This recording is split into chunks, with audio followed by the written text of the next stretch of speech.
दोहराता हूँ सुनो रक्त से लिखी हुई कुर्बानी, जिसके कारण मिट्टी भी चंदन है राजस्थानी।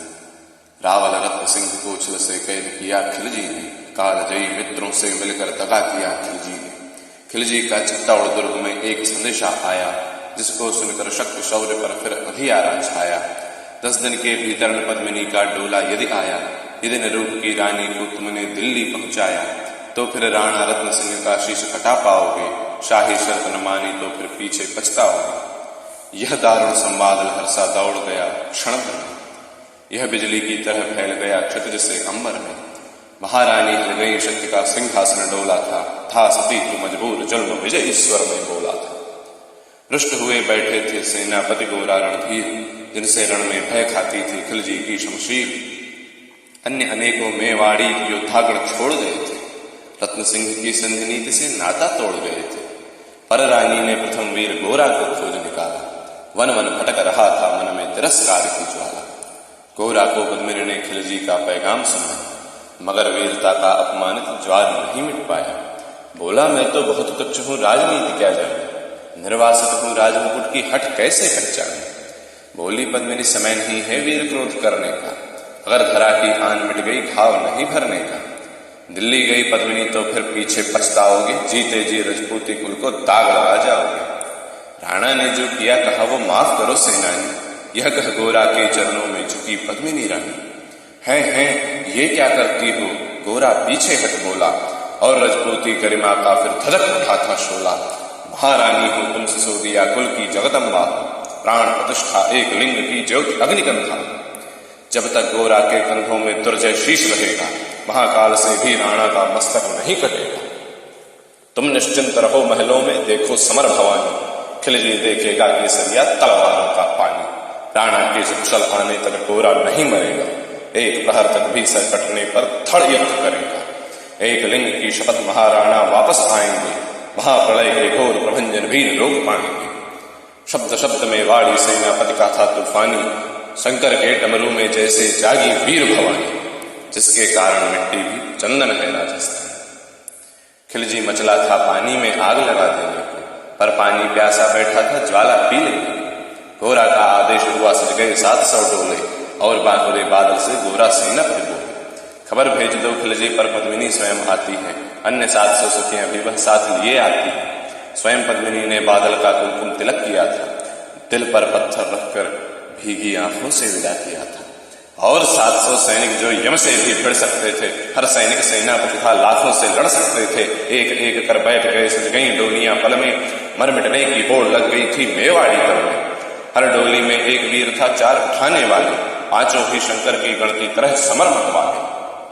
बजा पूंछ का शंख, सैनिकों ने जयकार लगाई, हर हर महादेव की ध्वनि से दशों दिशा लहराई। गोरा बादल के मन में जली ज्योति की रेखा, मातृभूमि चित्तौड़ दुर्ग को फिर जी भर कर देखा। कर अंतिम प्रणाम घोड़ों पर चढ़े सुभट अभिमानी, देशभक्ति की निकल पड़े लिखने को अमर कहानी, जिसके कारण मिट्टी भी चंदन है राजस्थान। जा पहुंची डोलियां एक दिन खिलजी की सरहद में, उधर दूत भी जा पहुंचा खिलजी के रंग महल में।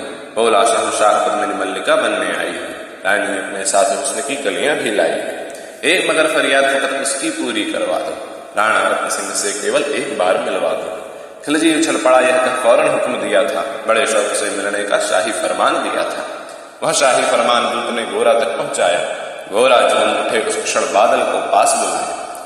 बोले बेटा वक्त आ गया है अब कट मरने का, मातृभूमि में वाड़ धरा का दूध सफल करने का। यह लोहार पद्मिनी वेश में बंदी रह जाएगा, केवल 10 डोलियां लिए गोरा पीछे थाएगा। यह बंधन काटेगा, हम राणा को मुक्त करेंगे। घुड़सवार कुछ उधर आगे ही तैयार रहेंगे। जैसे ही राणा आए वे सब आंधी बन जाए, और उन्हें चित्तौड़ दुर्ग तक वे सकुशल पहुंचाए। अगर भेद खुल गया वीर तो पल की देर न करना, और शाही सेना पहुंचे तो बढ़कर रण करना। राणा जाए इधर शत्रु को उधर न बढ़ने देना, और एक यवन को भी उस पथ पर पांव न धरने देना।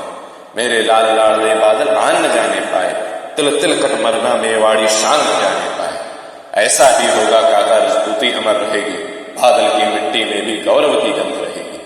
तो फिर आ बेटा बादल, सीने से तुझे लगा दी, हो न सके शायद मरना अंतिम लाड़ लड़ा लो।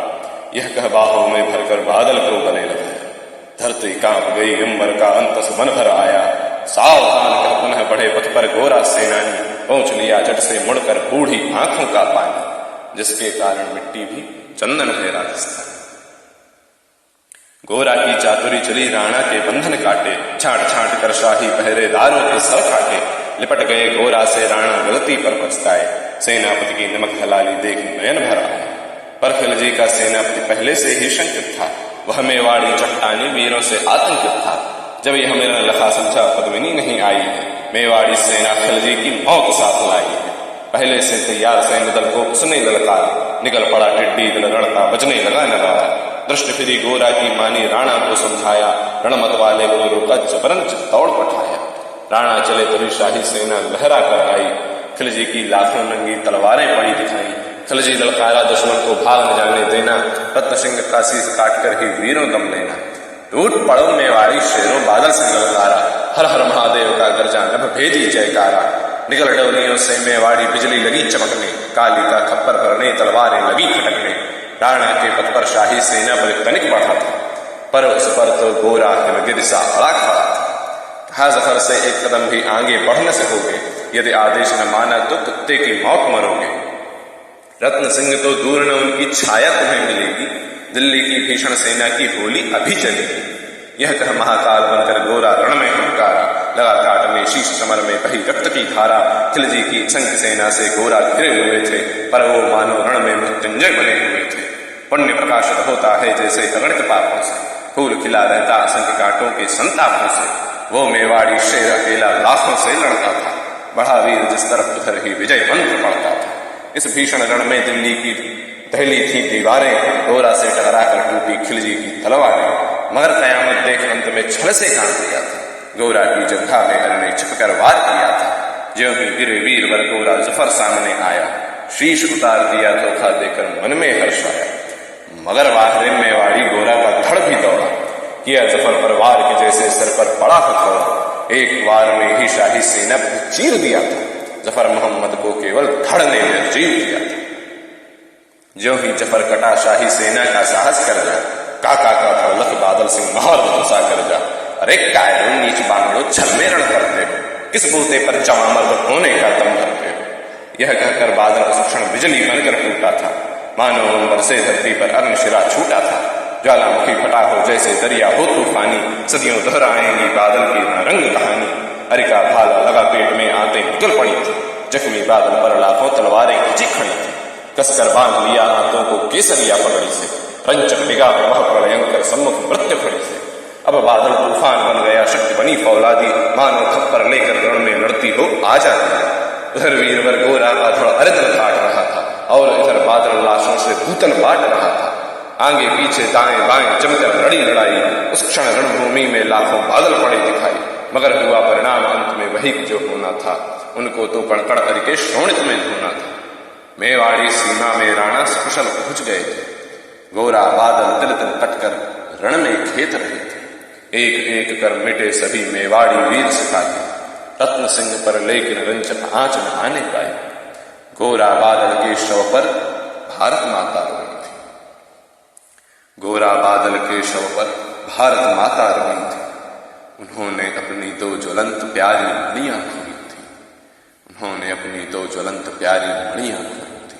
धन्य धरा मेवाड़ धन्य गोरा बादल अभिमानी, जिनके बल से रहा पद्मिनी का सतीत्व अभिमानी, जिनके कारण मिट्टी भी चंदन है राजस्थान। दोहराता हूं सुनो रक्त से लिखी हुई कुर्बानी, जिसके कारण मिट्टी भी चंदन है राजस्थान, जिसके कारण मिट्टी भी चंदन है राजस्थान, जिसके कारण मिट्टी भी चंदन है राजस्थान।